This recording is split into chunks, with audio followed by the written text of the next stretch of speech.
This is me whitewater rafting for the first time. I am the guy with the camera in the back of the boat, and we're going to explore this river together, and you're going to see, and I'm going to tell you everything that you need to know to go whitewater rafting safely for the first time. So stay with me. We're going to go through the ABCs and the 1, 2, 3s together, and by the time you're done watching this video, you're going to know everything you need to know about whitewater rafting.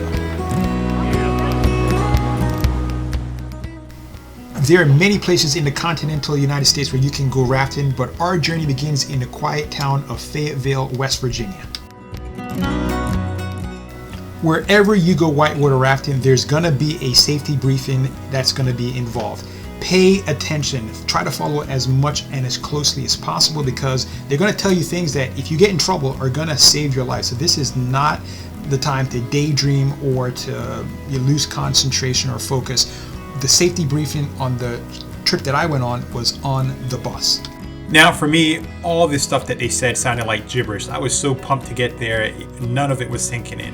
However, they do go over it several times before, and it's kind of intuitive. Once you get on the raft, they'll tell you paddle right, paddle left, and they'll get you situated in the parking lot, and you'll meet the team of people you're going with if you're not going with a group.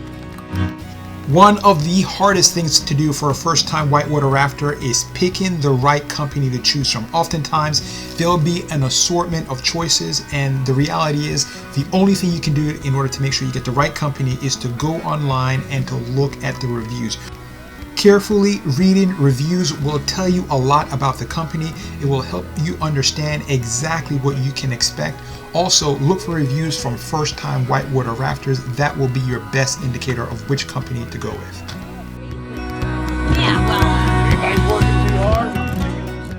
Whitewater rafting is dangerous. Folks have catastrophic injuries year after year.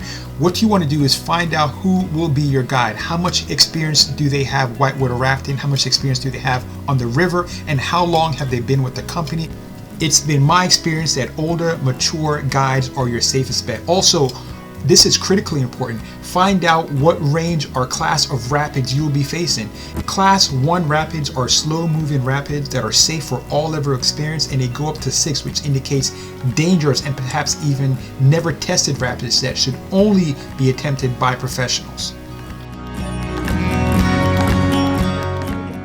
Now, regardless of where you go in whitewater rafting, whatever part of the country, this is probably true everywhere you go. Once you get started and get through those first couple rapids, there is no turning back. So you want to make sure that this is something that you want to do, because once you get on that boat and you start heading down that river, there's no turning back. Here is the easy rule of thumb to realize if you're going to be going on a difficult waterway or an easy waterway. If they give you a helmet, that's an indication that they think that you can fall off that raft and crack your skull. So if you don't have a helmet, usually you're going to be facing class 1 or 2, maybe class 3 rapids that are not that challenging. The starting point is usually a still portion of the river that allows you to practice how to steer the boat. Make sure you listen to instructions and understand what you're being asked to do.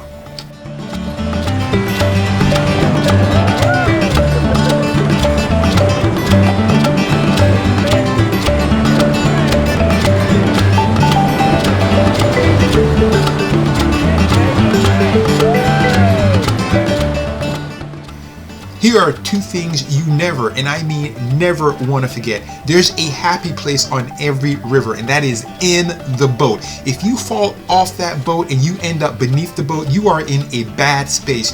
Do everything you can to get from beneath the boat. Never stay beneath the boat.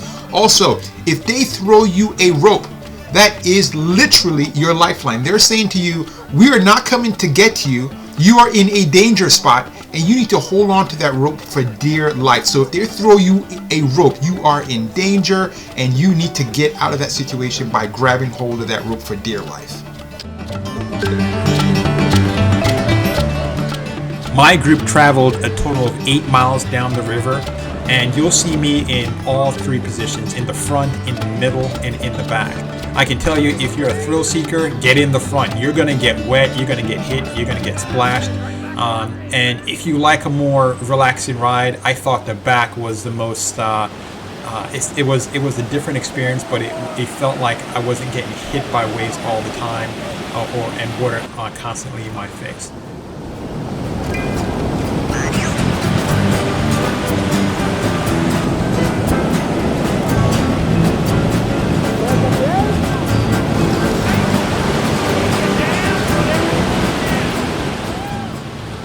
What you're about to see now is us surfing the wave. You'll see us paddling against the current. We'll go to the side, paddle against the current, and then we'll get on a wave and we'll surf, and we'll stay there for, you know, a few seconds, and it's a pretty awesome experience. If you're in the front, you can get hammered when you do this, but it is really an exhilarating experience. I absolutely enjoyed it.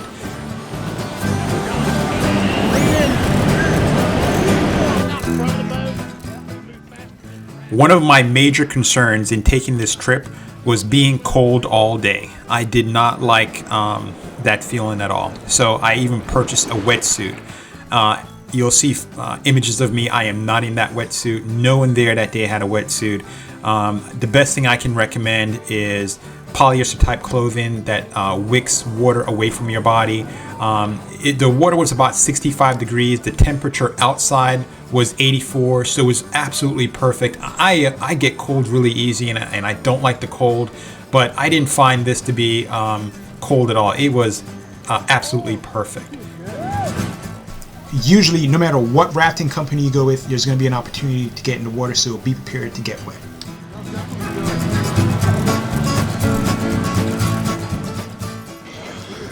Having a good time. I hope my kids can experience this one day.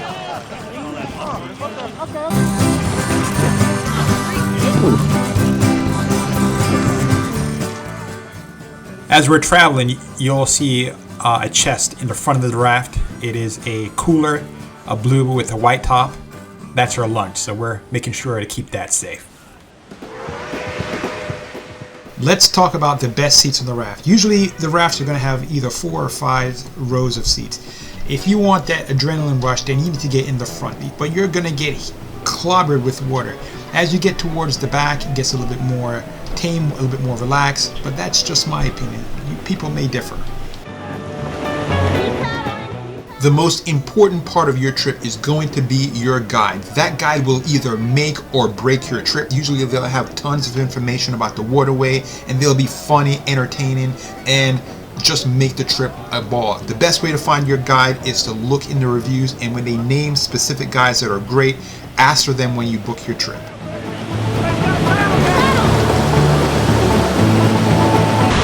Keep paddling, keep paddling. We got it. Yeah! Yeah! High five! High five! Yeah! We're still paddling! Oh, we're still paddling! Paddling. We're still paddling! Oh shit. Yeah, right in front of me, down there. You trying to kill me or what? Oh, paddling. Depending on what waterway you go on, there's always going to be nature, like cool rock formation, and usually the rivers there are going to be kayakers, and there's interesting things to see and do along the river. So talk with your tour guide and the company you're going with to find out, in addition to just going down the river, what else is there to do. And if you're with a group that's adventurous, more than likely you get a chance to do it. Good tour guides are going to cater to the skill and temperament of the entire group. So if you're with a group that's overly cautious and you're adventurous, you're going to have a bum day. I always wondered how people don't fall off the boat. And in a moment, you're going to see the raft bobbing up and down violently. But we're all in the boat. And the trick is, if you look in the very front, you see one of the foot is in that foothold. Putting your foot in that foothold or tucking it underneath one of the air pockets in the raft holds you in the raft and keeps you from falling out. You don't want to keep it too tight, because if the raft flips over, you don't want to get your feet stuck in there. What we're doing right now is pulling to the side to have lunch. It's not going to be anything fancy, no barbecue chicken or fried chicken and stuff like that. There's going to be some sandwiches, a salad maybe, some chips, and dessert like a cookie. But usually, no matter what rafting company you go with, you get all the water you can drink. Here's something else I forgot to tell you earlier. If you're going with a rafting company and they give you a wetsuit or give you the option to get a wetsuit, that's their message. That's them telling you, hey, the water is freezing cold, so go ahead and get that wetsuit if you feel you need it. And if you pull off somewhere for lunch, no matter if you're in a water that's not cold or warm, get somewhere where there is lots of sunshine, because that sunshine is going to help keep you warm and warm you up. When you're on the raft, you're busy, you're active, and you're doing stuff. But when you're sitting around for lunch, you're going to get cold quick. And one strap forward right into this rock.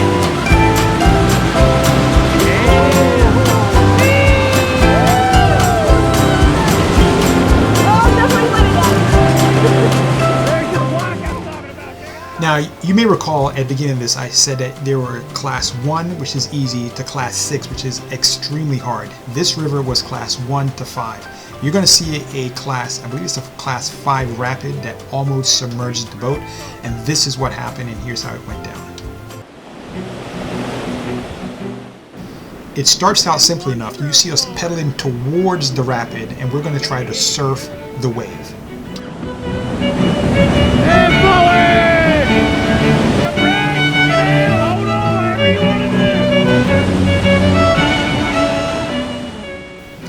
Now, you're going to see we're going to be surfing this wave for a long time before, well, watch and see.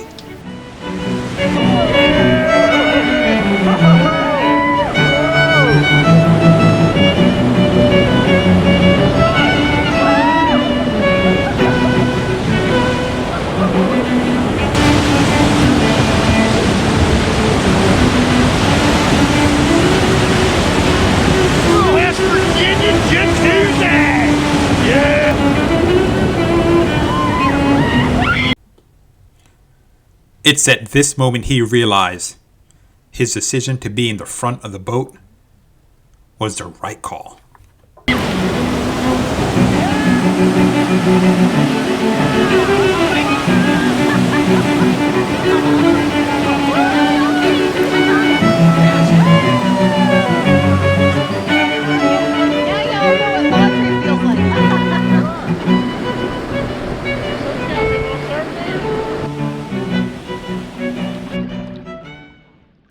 This experience was intense, no doubt.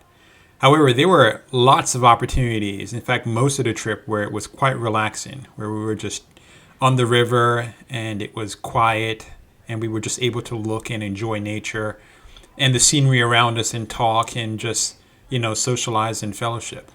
That was one of the real nice experiences about this excursion.